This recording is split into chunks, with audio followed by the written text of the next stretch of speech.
Have you ever been told you weren't enough only to watch the person who cast you aside build their success on the very foundations you laid? This is a story about Catherine Sterling, a woman whose brilliance was dismissed and whose heart was shattered by the man she loved. Her ex-husband Marcus flaunted his new fiancée as the one, the supposed inspiration for the tech empire they once built together. He thought he had erased Catherine from the equation entirely. But he made one critical mistake. He never imagined she would come back, not as a victim seeking revenge, but as the new owner of his entire world. Stay tuned. The champagne flute felt cold and alien in Catherine Sterling's hand. From her corner of the opulent ballroom, she watched her past life being celebrated in glorious, painful technicolor. It was the 5th anniversary gala for Sphere, the tech company that had been her brainchild, her passion, and ultimately her heartbreak. And at the center of it all, bathed in the warm glow of spotlights and adoration, was Marcus Thorne, her ex-husband. He was a master of the stage, as always.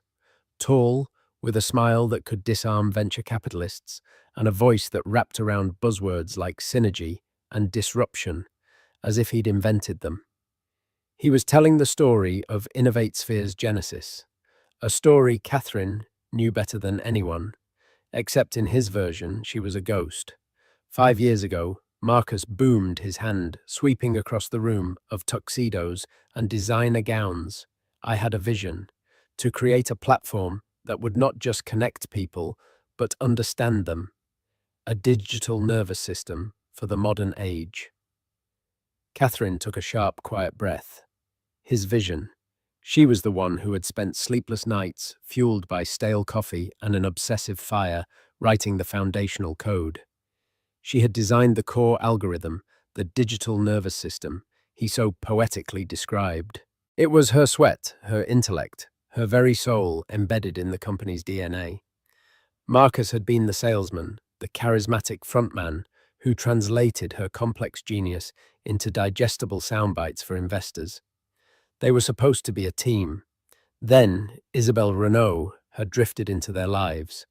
A public relations specialist with eyes the color of a summer sky and a lineage that traced back to old European money, Isabelle was everything Catherine wasn't.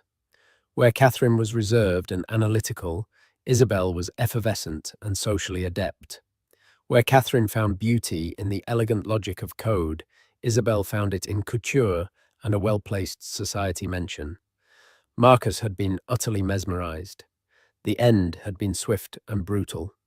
"I've found my soulmate, Catherine," he had said, the words delivered with the casual cruelty of someone who had already moved on. "Isabelle, she's the one. She understands me. She inspires my vision." The implication hung in the air between them. You don't. The divorce was a masterclass in corporate maneuvering. Marcus, backed by a team of ruthless lawyers, argued that Catherine's initial contributions were now obsolete, a mere footnote in the company's evolution. He painted her as a programmer who had gotten them started, but lacked the foresight for the big picture. Emotionally shattered and exhausted from the battle, Catherine had accepted a paltry settlement, a sum designed to make her disappear quietly. The price for her silence was a fraction of what her creation was now worth. All she had wanted was to escape the suffocating presence of their shared history and his new, perfect life. Now, 2 years later, she watched as Marcus raised his glass to the woman standing beside him. Isabelle was radiant in a silver dress that shimmered like a column of moonlight. She leaned into Marcus, her hand possessively on his arm, her smile a perfect blend of adoration and triumph. "And I couldn't have done any of it without my inspiration, my rock, the true one." Marcus declared, his voice thick with emotion. He turned to Isabelle, cupping her face in his hand. "My fiancée, Isabelle Renault." The room erupted in applause. Cameras flashed, capturing the perfect couple against the backdrop of their perfect success. Catherine felt a familiar cold knot tighten in her stomach.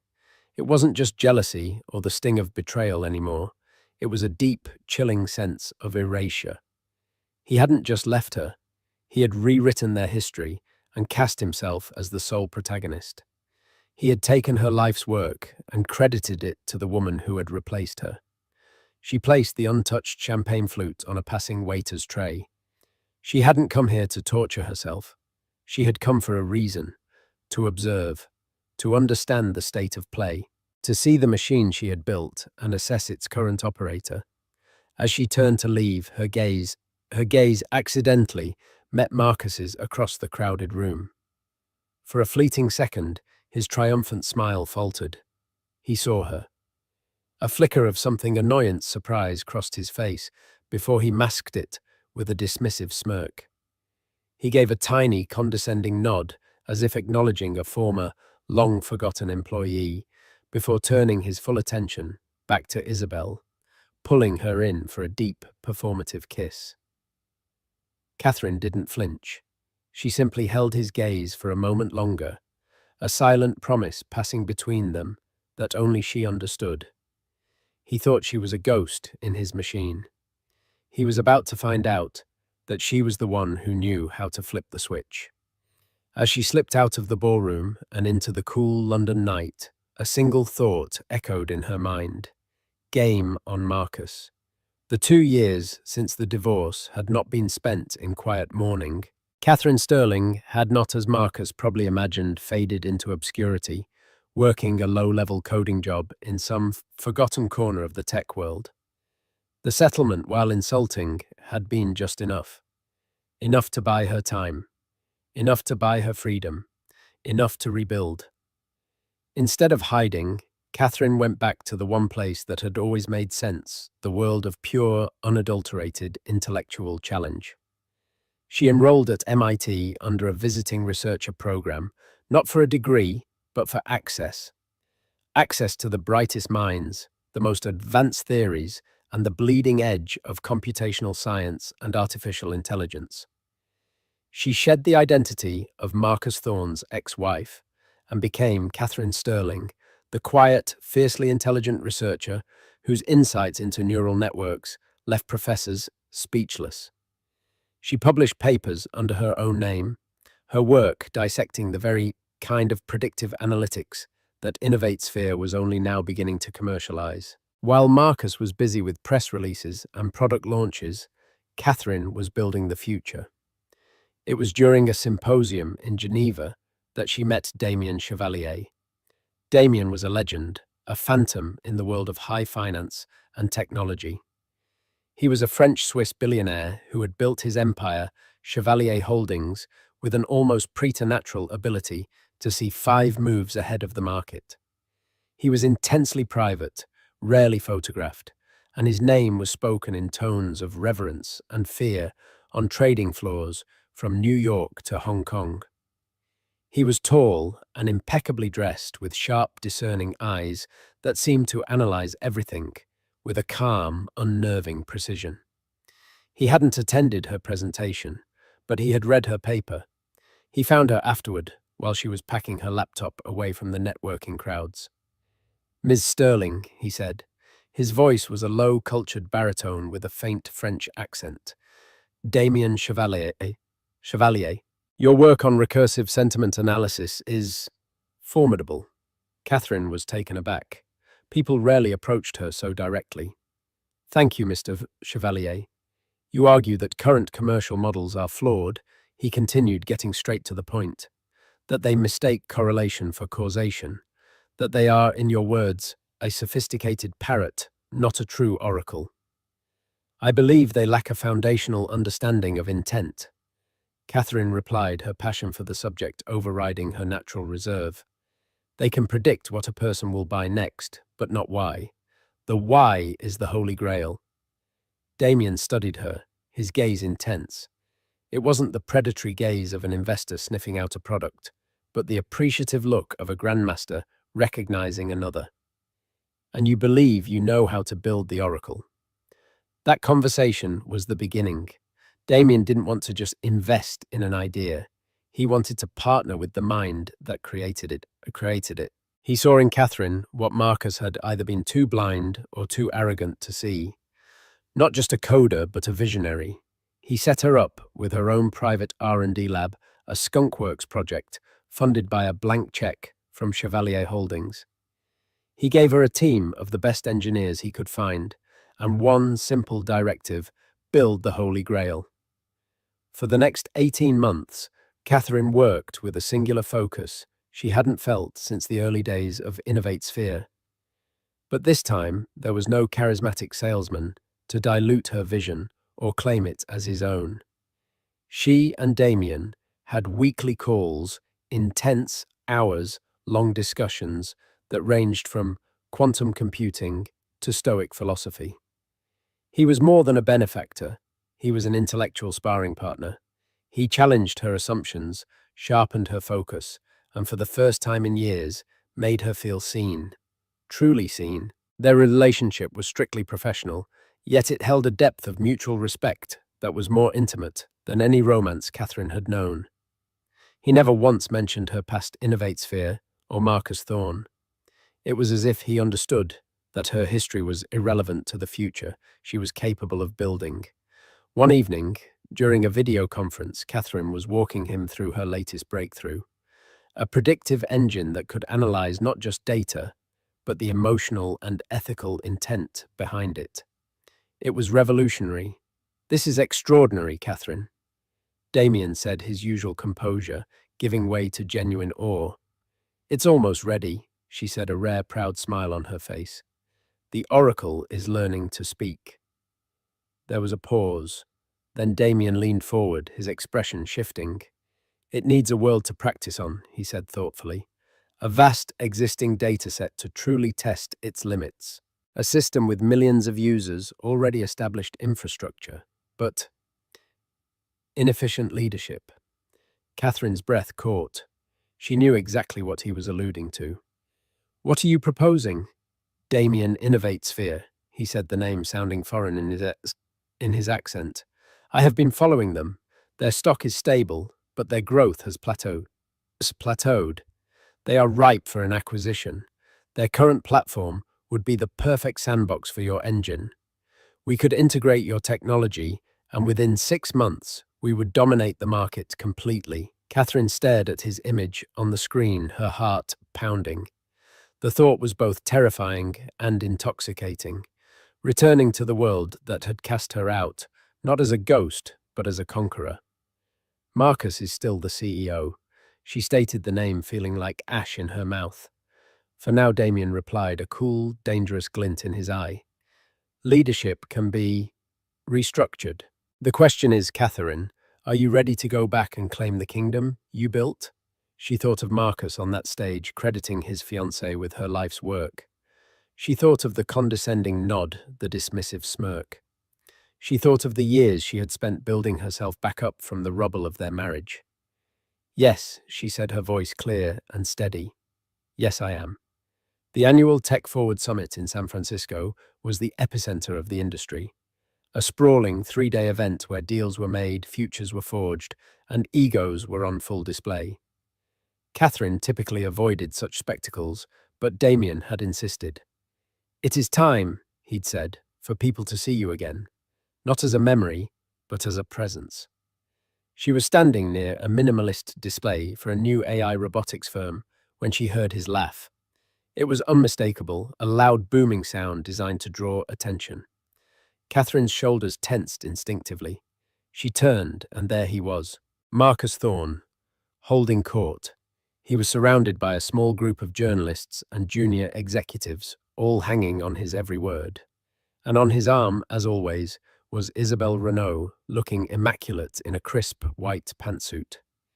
She surveyed the room with the practiced air of a queen surveying her domain. Catherine tried to turn away to blend back into the anonymity of the crowd, but it was too late. Isabel's sharp eyes scanned the room and landed directly on her. A slow, saccharine smile spread across her face. She leaned in and whispered something in Marcus's ear. Marcus stopped mid-sentence. His head snapped in Catherine's direction. His jovial expression tightened into a mask of polite disdain. With Isabel steering him by the arm, he began to walk towards her, parting the crowd like a ship cleaving through water. Catherine stood her ground, her heart a steady, determined drumbeat against her ribs. This was inevitable. She had prepared for this. Well, well. Catherine Marcus began, his voice dripping with false warmth. I almost didn't recognize you. It's been a while. How have you been keeping busy? The question was laced with condescension, as if the only thing she could possibly be busy with was sorting paperclips. I've been productive, Marcus. Catherine answered, her tone even and cool. Isabel glided forward, her smile never wavering. Catherine, darling, you look… well, we were so worried after the transition. The way she said transition made it sound like a terminal illness. But it's wonderful to see you've landed on your feet. Marcus always said you were resilient. Every word was a carefully crafted insult, wrapped in a layer of feigned concern. They were painting her as a fragile creature they had been forced to pity. I'm more than on my feet, Isabel, Catherine said, meeting her gaze directly. Marcus chuckled, a dismissive sound. Still playing with your little side projects. That's good. It's important to have a hobby. He then puffed out his chest, gesturing vaguely at the bustling convention center around them. As you can see, things at InnovateSphere have been explosive. We're on the verge of closing a Series C funding round that's going to change the game. The market has finally caught up to my vision. My vision. The words grated on Catherine's soul. Before she could form a reply, a calm, authoritative voice cut through the tension. A vision is only as valuable as its execution. Damien Chevalier stepped up beside Catherine. He had been observing from a distance and had chosen his moment perfectly. He was an imposing figure, his quiet confidence a stark contrast to Marcus's performative bravado. He placed a light, supportive hand on the small of Catherine's back. Marcus's eyes flickered toward Damien, sizing him up. He saw the impeccably tailored Xenia suit, the Patek Philippe, watched the air of effortless power. He clearly didn't recognize him, but he recognized the archetype old money, serious influence. His demeanor shifted slightly, becoming more deferential. Marcus Thorne, CEO of InnovateSphere, he said, extending a hand to Damien. Damien looked at the offered hand for a moment before taking it in a firm, brief grip. A pleasure, he said, his tone neutral. He did not offer his own name. Isabel, ever the social strategist, saw an opportunity. Marcus is being modest, she cooed, directing her words at Damien. InnovateSphere isn't just a company, it's a movement. And Marcus is the genius who started it all. He built it from the ground up with his own two hands. The lie was so bald-faced, so audacious, that Catherine almost laughed. She felt Damien's hand press ever so slightly against her back, a silent signal of support. Catherine decided to finally speak. She looked directly at Marcus, ignoring Isabel completely.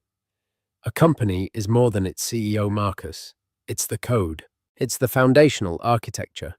Without a strong foundation, the whole thing is just a house of cards, no matter how pretty the facade is. The shot landed. A flicker of genuine anger flashed in Marcus's eyes.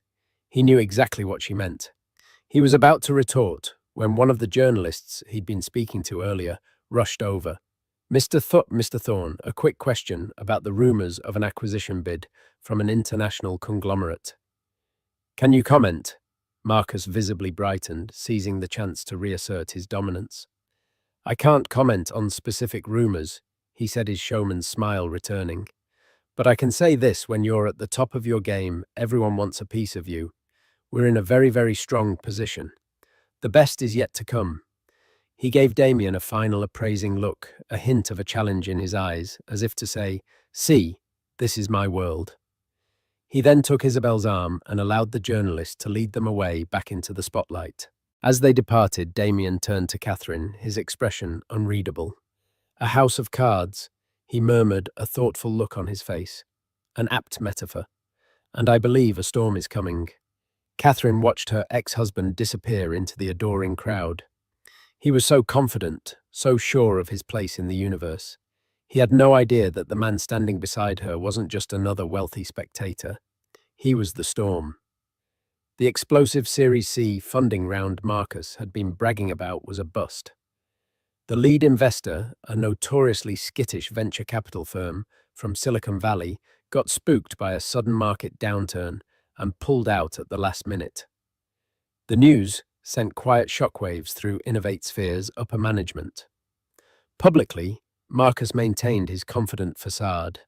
Privately, he was in a full-blown panic. InnovateSphere was burning through cash at an alarming rate. They had overspent on a lavish new office in the heart of London's financial district, and overpromised on product updates that were now hopelessly behind schedule. The company's code, once revolutionary, was becoming bloated and inefficient, a patchwork of fixes and additions layered on top of Catherine's original elegant design. The digital nervous system was suffering from a debilitating disease, and Marcus didn't have the cure. Worse, a larger, more aggressive competitor, Omnidata, had caught the scent of blood in the water. Rumors of a hostile takeover began to circulate, driving InnovateSphere's stock price down and causing key talent to start polishing their resumes. Marcus was trapped. He needed a massive cash injection, and he needed it yesterday. His dream was on the verge of becoming a nightmare. He spent frantic weeks taking meetings with second and third tier investors, but the terms they offered were predatory. They wanted to gut the company, fire half the staff, and oust him as CEO. Isabel, whose social connections had been so useful on the party circuit, was proving useless in the cutthroat world of corporate salvation. Her advice was limited to suggesting he manifest a positive outcome. Marcus was at his breaking point, sitting in his glass-walled office late one night, staring at spreadsheets that all screamed the same thing: failure. His phone rang. It was his chief financial officer, a man named Gerald. "Marcus, you need to see this," Gerald said, his voice strained. "An offer just came through, an acquisition offer. Is it Omnidata?" Marcus sighed, preparing for the worst. "Tell them to go to hell." "No," Gerald said, a note of disbelief in his voice. "It's not them. It's a firm called Chevalier Holdings." Marcus sat up straight.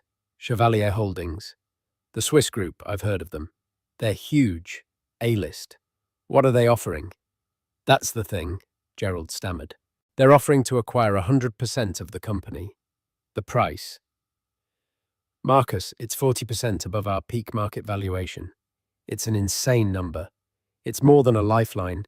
It's a winning lottery ticket. Marcus felt the air return to his lungs. It was a miracle. A testament to his own genius, he immediately thought. This mysterious, powerful firm had seen the true underlying value of his vision, even when the market was blind to it. They recognized his brilliance. They have conditions, of course, Gerald added, more cautiously. What conditions? Marcus asked, already imagining the headlines. They want the deal closed within 10 days. Due diligence will be swift and non-negotiable. And they want absolute secrecy until the final signing. No leaks, no press. Done, Marcus said without hesitation. Secrecy was perfect. It would let him spring the news on his own terms to frame it as a triumphant victory, not a desperate sale. Accept the preliminary terms, Gerald. Get the paperwork started. We're saved. Over the next week, Marcus was a man reborn. The panic was replaced by an insufferable smugness. He walked through the office with a secret smile, dropping hints of major news on the horizon. He bought Isabel a ridiculously large diamond necklace, telling her it was a down payment on the future. "I told you, darling," he said to her over a celebratory dinner at a Michelin-starred restaurant. True visionaries are always vindicated. While all those pathetic little VCs were running for the hills, the real players, the ones with serious capital, saw our potential. Chevalier Holdings. They're the smartest money in Europe. They know a winner when they see one. Isabel clapped her hands in delight. "Oh, Marcus, I knew you could do it. You're a king. When do we tell everyone?" "Soon," he said, savoring the moment. "I'm planning a company-wide town hall for the announcement. Then we'll host a party." a real party. An engagement party for us, and a celebration of this victory all in one. He imagined the looks on the faces of his board members, the stunned admiration of his employees, the bitter envy of his rivals. Most delicious of all, he thought of Catherine. He imagined her reading the news on some obscure tech blog sitting in her drab little apartment. She would finally understand how wrong she'd been. She'd see that he was the genius, the empire builder, and she was just the forgotten prologue to his epic. He had not just survived without her, he had triumphed on a scale she could never comprehend. The final meeting was set. A formality, really. Marcus and his board would meet the representative from Chevalier Holdings to sign the final documents. He didn't know who they would be sending, but he assumed it would be some high-powered lawyer or a stern-faced vice president. He put on his most expensive suit, straightened his tie in the reflection of his office window, and prepared to play the role of the gracious, brilliant CEO who had just secured his legacy. The trap had been baited, and Marcus Thorne had walked right into it, with a smile on his face. The main conference room at InnovateSphere was less a place of business that morning, and more a temple awaiting the arrival of a deity. Sunlight refracted through the crystalline water glasses, scattered rainbows across the impossibly long mahogany table. The air itself was thick with anticipation, a mixture of unbridled greed and nervous energy emanating from the board of directors. They were arranged around the table like disciples, their suits immaculate, their faces a carefully composed mask of corporate solemnity. But their eyes darting towards the door betrayed their excitement. At the head of this assembly stood Marcus Thorne, a king in his throne room. He was a portrait of success, from the subtle gleam of his silk tie to the confident set of his shoulders. Inside his ego was a supernova. He felt a profound sense of vindication that was almost intoxicating. Every risk he had taken, every corner he had cut, every person he had stepped on it, had all led to this singular, glorious moment. He had wrestled the company from the brink, and now a titan of industry, a legendary and reclusive billionaire, was coming to personally kiss the ring. They're 5 minutes late. One of the board members, a perpetually anxious man named Peterson, muttered, wiping a bead of sweat from his temple. Marcus let out a low, confident chuckle. "Relax, Peterson," he said, his voice a smooth balm of condescension. He strode over to the window, looking down at the city sprawling beneath him. His city. When you're Damien Chevalier, you don't adhere to a schedule. The schedule adheres to you. He's likely just making sure the moment has the appropriate weight. Marcus's mind was already far beyond this room. He was envisioning the aftermath, the stunned, admiring faces of his employees at the all-hands meeting he had scheduled for 2 p.m.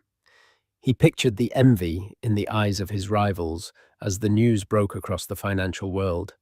He could already feel the heavy weight of the diamond necklace he'd bought for Isabel, a mere trinket compared to the fortune that was about to be his. Most deliciously, he savoured the thought of Catherine, wherever she was reading the news, and finally, irrevocably understanding that he was the visionary and she was nothing more than a footnote in his biography. A low, authoritative knock sounded at the door. A hush fell over the room. Every spine straightened. Marcus turned from the window, his face arranged into a mask of welcoming, magnanimous power. This was it, the coronation. The door swung inward, handled by an unseen assistant. Marcus strode forward, his hand outstretched, a perfectly rehearsed line on his lips. "Welcome to InnovateSphere," he began, his voice booming with practiced charisma. "I'm Marcus Thoe." He stopped, the words caught in his throat, a traffic jam of syntax and shock. The first man to enter was not some anonymous lawyer or vice president. It was the man from the tech summit, the imposing, unnervingly calm figure with the piercing eyes and the suit that cost more than Marcus's first car. The man whose name he hadn't caught, but whose aura of immense power he had recognized instantly.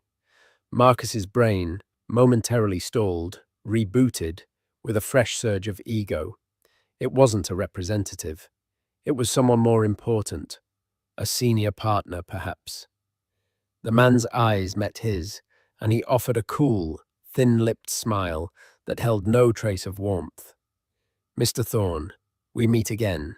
He completely ignored Marcus's proffered hand gliding past him to take a seat at the table, as if he were simply reclaiming his rightful place. "I am Damien Chevalier." The name detonated in the silent room. A collective, sharp intake of breath was audible from the board members. Peterson looked as if he might actually faint. Marcus felt a jolt of pure triumphant adrenaline. Chevalier himself, the legend, the ghost of European finance. He hadn't sent an envoy. He had come in person, to see him, to personally oversee the acquisition of his company. The validation was so absolute, so overwhelming, it was almost a physical sensation. He recovered his composure, in a split second, his mind racing. "Mr. Chevalier," he gushed, his tone now a blend of reverence and peer-to-peer familiarity. "This is an incredible honor, truly. I had no idea you would be gracing us with your presence personally. Please allow me to formally welcome you." Damien gave a slight, almost imperceptible nod, a gesture of acknowledgement, so minimalist it was insulting. "The honor is all mine, I assure you." He settled into the chair, his posture relaxed but radiating an immense coiled energy. He looked down the table at the terrified board. Then his gaze returned to Marcus. There was, however, a last-minute amendment to the terms of the agreement, a structural alteration to the new leadership team that needs to be formalized before we proceed with the signing. A tiny cold flicker of unease pierced Marcus's triumphant haze. A change. Mysif didn't mention anything. He glanced at Gerald, who could only shrug, his face pale and confused. "The decision was made this morning," Damien said, his voice as placid as a frozen lake. "We believe that for a company like this to achieve its true potential, its leadership must possess an intimate and profound understanding of its foundational technology, a deep, almost cellular knowledge of its core architecture." Damien paused, letting the words hang in the air, each one a perfectly chosen breadcrumb leading to a destination Marcus could not yet see. "Therefore, while your current role within the new structure will be re-evaluated, the paramount position of Chief Executive Officer will be filled by my new senior partner." Damien gestured with an open palm toward the still open doorway. "Allow me to introduce her." Time seemed to slow down. The light in the room seemed to bend toward the doorway. And then she stepped over the threshold. Catherine Sterling. It was her, but it wasn't. The woman Marcus held in his memory was a ghost of this person. Catherine, was a creature of comfortable sweaters, hair pulled back in a messy bun, her brilliance hidden behind a veil of social anxiety. The woman who now stood before him was a different being, entirely forged in a fire he knew nothing about. She wore a tailored navy blue dress that spoke of quiet power and astronomical expense. Her hair was styled in a sleek, severe look that highlighted the sharp intelligence in her features. Her face was calm, her posture was perfect, and her eyes held a composure so absolute it was terrifying. The world tilted on its axis. The gasp that escaped Marcus's lips was not a sound of surprise. It was the sound of a vacuum being created in his soul, of all air, hope, and understanding being violently sucked out of him. The blood drained from his face, leaving a sickly greyish pallor. His heart hammered against his ribs, not with excitement, but with a primal, gut-wrenching dread. His mind reeled, trying to reconcile the image before him with a decade of his own established truths. Catherine, the programmer, the ex-wife, the woman I left behind. A ripple of shock, more like a tidal wave, washed over the board of directors. Jaws literally dropped. Peterson made a small, strangled noise. They were all staring not at a ghost from their company's past, but at what was clearly their future. And in that shared moment of shock, Marcus felt their allegiance, their support, their sycophantic admiration all evaporate. He was utterly, terrifyingly alone. Catherine walked into the room, her gaze sweeping over the stunned faces around the table before landing finally on his. Her cool grey eyes held no malice, no triumph, no emotion at all. It was the detached gaze of a scientist observing a specimen or a queen surveying a conquered territory. She walked to the head of the table, the seat opposite him, and placed a leather-bound portfolio on its polished surface. The quiet thud echoed like a gunshot in the silent room. She looked directly at him, the man who had discarded her, erased her, and pitied her. "Hello, Marcus," she said. Her voice was even clear and calm. But to Marcus, it was the sound of a guillotine blade whistling down. It severed his past from his future. It severed his reality from his delusions. It was the sound of the end of his world. He stood there gasping like a fish pulled from water, staring at the impossible woman who was both his past and his doom. Catherine held his gaze for a beat longer, then looked around at the shell-shocked men who were now unequivocally her employees. "It's time," she announced, her voice resonating with an authority no one in that room dared to question, "to talk about the future of my company." The silence that fell upon the conference room was not merely an absence of sound, it was a physical presence. It was heavy and suffocating, pressing down on the 12 occupants, stealing the very air from their lungs. The celebratory energy of moments before had not just dissipated, it had been violently inverted, leaving a vacuum of pure shock. The sunlight streaming through the panoramic window seemed to pale, and the polished mahogany table, once a stage for triumph, now felt like a funeral slab. Marcus Thorne stood frozen at its head. His mind, a high-speed processor, accustomed to navigating complex deals and social dynamics, had blue-screened. It cycled through a frantic, silent loop of denial. Error. Data not found. This is a mistake, a miscommunication. The real representative is waiting in the lobby. He stared at Catherine, but he didn't truly see her. He saw an apparition, a glitch in the matrix of his perfect day. His welcoming smile was still stretched across his face, a grotesque, frozen rictus of a victory that had just been stolen from him. The members of his board were statues carved from fear. Peterson, the perpetually anxious one, was clutching his chest, his face the color of old parchment. Gerald, the CFO, who had heralded the deal as their salvation, looked as though he'd just witnessed a murder. They were all looking at Catherine, then at Marcus, their eyes darting back and forth like spectators at a tennis match where one player had just revealed the other's racket was a snake. They were his allies, his men.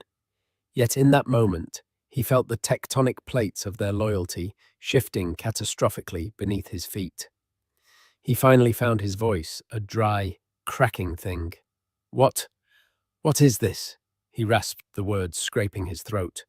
He tried to laugh, a strangled, humorless bark. "Is this some kind of joke? A rather elaborate and unfunny prank?" He looked at Damien, appealing to the man he still perceived as the ultimate authority.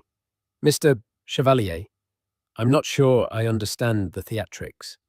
Damien Chevalier, who had been observing the scene with the placid interest of a biologist, watching a petri dish, leaned back in his chair.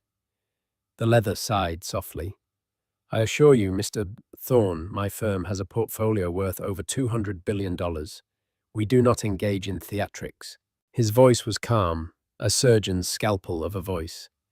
"This is a business transaction, and this," he gestured with an elegant hand toward Catherine, "is your new chief executive officer." The finality in Damien's tone shattered the last remnants of Marcus's denial. This was real. The ground, which he thought was solid granite, was a trapdoor, and he had just plunged through it. The rage came next, hot and blinding. "Impossible," he roared, the sound echoing in the dead room. He finally turned his full fury on Catherine, his finger stabbing the air toward her. "Her? You can't be serious. She's a horror, a backroom programmer. She ran away from this company with her tail between her legs. She knows absolutely nothing about running a global business." Catherine had remained silent, absorbing his vitriol with a chilling stillness. She did not rise to the bait. She did not defend herself. She simply opened the rich leather-bound portfolio that lay before her. From where he stood, Marcus could see it was filled with charts, technical diagrams, and lines of data. "On the contrary, Marcus," she said, and her voice, though quiet, sliced through his tirade. It was the same voice that had once whispered ideas to him in the dead of night, but now it was forged in steel. "I know everything about this business." For instance, she slid a document across the gleaming table, which spun to a stop directly in front of him. "I know that the Prometheus update, the one you've touted as your next great leap forward, is stalled. It's not just behind schedule, it's a structural impossibility with your current codebase." She looked around the table, her gaze sweeping over the board members, lingering for a fraction of a second on each one. She remembered Peterson voting to slash her severance.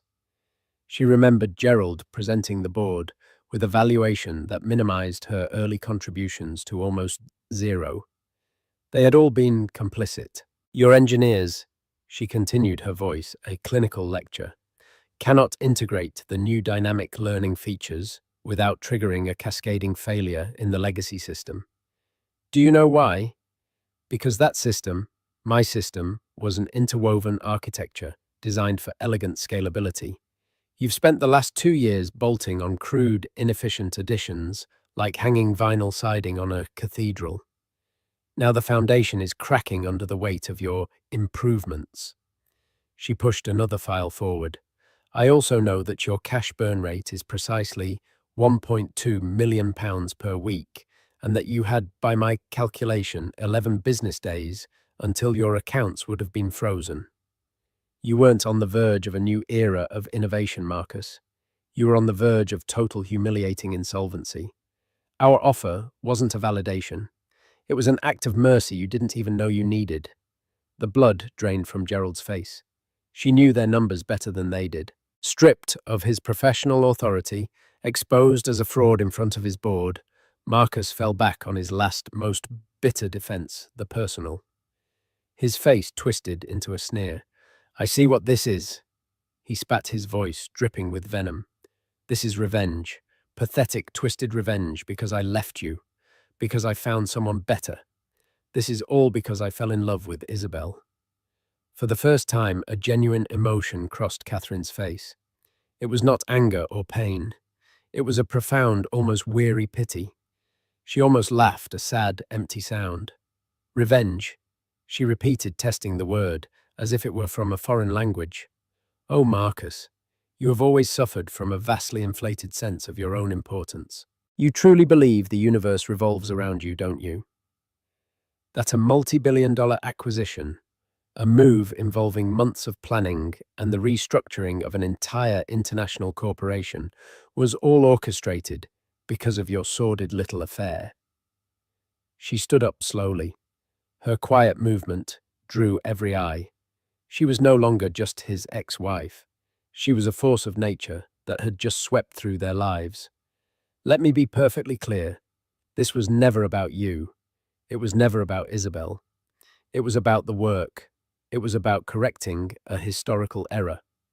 This company, InnovateSphere, has my name carved into its very bones. A name you tried so desperately to erase. You took my life's work and put your cheap plastic brand on it.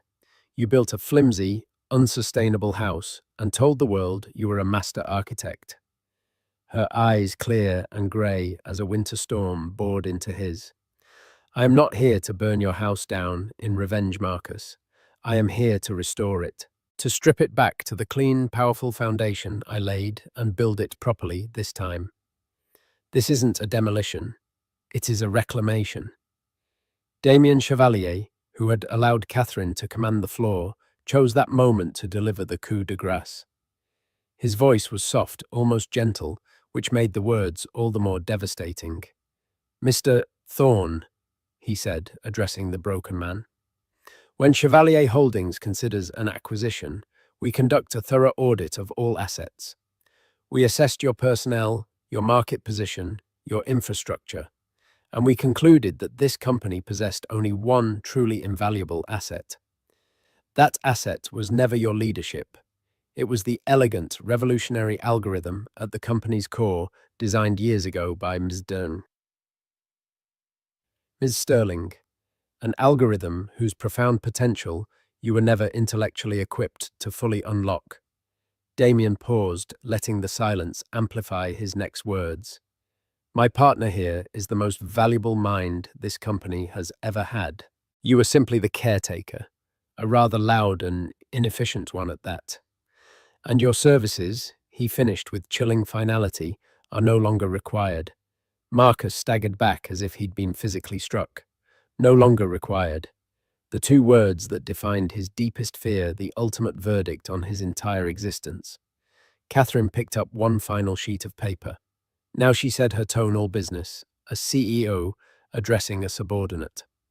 You have two options. First, you can tender your resignation, effective immediately.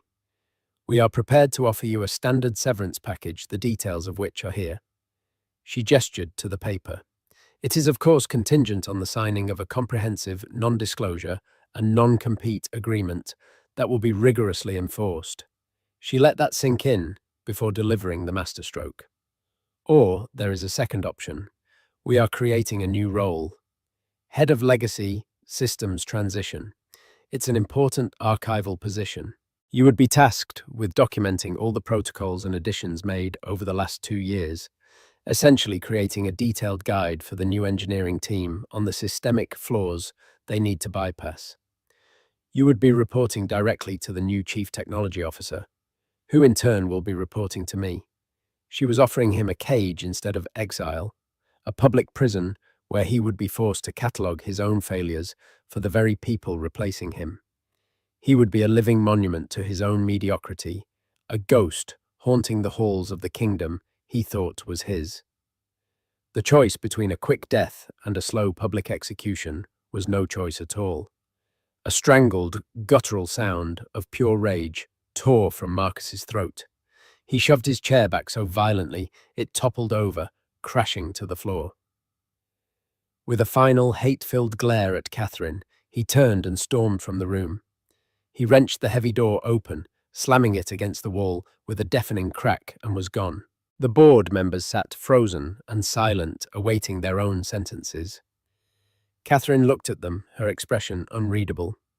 Your positions will be re-evaluated based on merit. My new assistant will be in touch to schedule individual performance reviews. She closed her portfolio with a quiet, decisive snap. The sound was a gavel falling on the old regime. Catherine and Damien walked out into the hushed hallway, their footsteps echoing on the marble. As they approached the grand corner office, her office, now the sound of raised, frantic voices, reached them. The door was ajar. What do you mean you're out? It was Isabel, her voice stripped of its practiced, breathy charm, now sharp and shrewish. Marcus, that's impossible. You told me this was your greatest victory. You called yourself a king. It was a trap. Marcus's voice was ragged, torn apart by fury and humiliation. A setup. Don't you understand? It was her. My ex-wife, that quiet little snake, she did this to me. Your ex-wife, Isabel, shrieked. The sound was pure panic. The mousy programmer you told me you felt sorry for. She owns the company now. What does that mean? What about us? What about the engagement party? That Boucheron necklace you bought me yesterday? Is the check going to bounce? Catherine stopped listening to the predictable unraveling of a relationship built on status and money. Damien stood beside her, his expression impassive, a silent witness. To hell with the necklace, Marcus roared, his voice cracking. My life is over. Everything I built is gone. Your life. Isabel shot back, her voice a whip of pure venom. What about my life? My reputation? I attached myself to you, Marcus. I vouched for you. I was supposed to be the fiancé of a tech visionary, not some unemployed pathetic has-been. You are utterly worthless to me now. The sharp, ugly sound of a slap echoed from within, followed by a choked gasp. Catherine had heard more than enough. With a calm sense of purpose, she pushed the door fully open. The scene was one of complete emotional wreckage. An overturned box of personal effects had spilled across the plush carpet. A framed photo of Marcus and Isabel, grinning on a yacht, lay face down, its glass shattered. Isabel stood clutching her cheek, her beautiful face contorted with rage and shock. Marcus, his suit jacket askew and his eyes wild, looked like a man who had been hollowed out from the inside. They both froze, their ugly drama interrupted. They stared at Catherine standing in the doorway, a figure of impossible calm and power, with the silent, formidable presence of Damien Chevalier just behind her. Isabel's eyes, which had been filled with tears of fury, now widened with a dawning practical horror. She was looking at the woman she had mocked, the woman she had helped dispossess, who now held the keys to the entire kingdom. Catherine's gaze swept over the chaos, over the ugly tableau of the collapsed couple. Her eyes landed on the heavy silver nameplate on the magnificent oak desk, Marcus Thorne, Chief Executive Officer. She walked calmly to the desk, her heels clicking softly on the floor. She picked up the nameplate, weighed it in her hand for a moment, and then, with a quiet, deliberate motion, dropped it into the wastepaper basket. The clatter it made was startlingly final. She turned to face her ex-husband. "You have 1 hour to clear your personal belongings from this office," she said, her voice devoid of any emotion but authority. "After that, security will escort you from the building." Then her gaze shifted to Isabel, who seemed to shrink under the weight of it. "And you?" Catherine said, her voice dropping to a quiet, dismissive tone. "I believe you were just leaving." For the first time in her life, Isabel Renault was utterly defeated. She gave Marcus one last look of withering contempt, snatched her expensive handbag from a chair, and fled the office without a single backward glance, a refugee from a fallen regime. Marcus collapsed into the CEO's chair, a chair that was no longer his. He buried his face in his hands, his broad shoulders shaking with silent, racking sobs. He was a king without a kingdom, a man in the ruins of a life he had stolen, now reclaimed by its rightful owner. Catherine turned her back on him and walked to the vast floor-to-ceiling window. The city of London sprawled before her, a breathtaking tapestry of lights and motion. The setting sun painted the sky in hues of orange and violet. She watched the flow of traffic, the endless network of cars and trains, a physical manifestation of the digital networks she understood so intimately. She felt no giddy thrill of victory, no savage joy of revenge. Instead, she felt a profound, quiet sense of order, being restored, of an equation finally being balanced. The world for a moment made perfect logical sense. The past was a closed chapter. The future, like the sprawling city below, was hers to command. So what do you think of Catherine's story? It's a powerful reminder that the best revenge isn't loud or destructive. It's quiet, brilliant success. Marcus and Isabel built their world on a lie, believing they had silenced the one person whose genius they depended on. But talent and truth have a way of rising to the top. Catherine didn't just reclaim her company, she reclaimed her narrative, proving that your value is determined by you, not by those who try to diminish you. Have you ever had a moment of sweet, unexpected victory? A time when karma showed up right on schedule? We'd love to hear about it in the comments below. Your story could be the inspiration someone else needs to hear today. If you were on the edge of your seat, please give this video a like, share it with someone who loves a good story of triumph, and make sure you subscribe for more real-life dramas just like this one.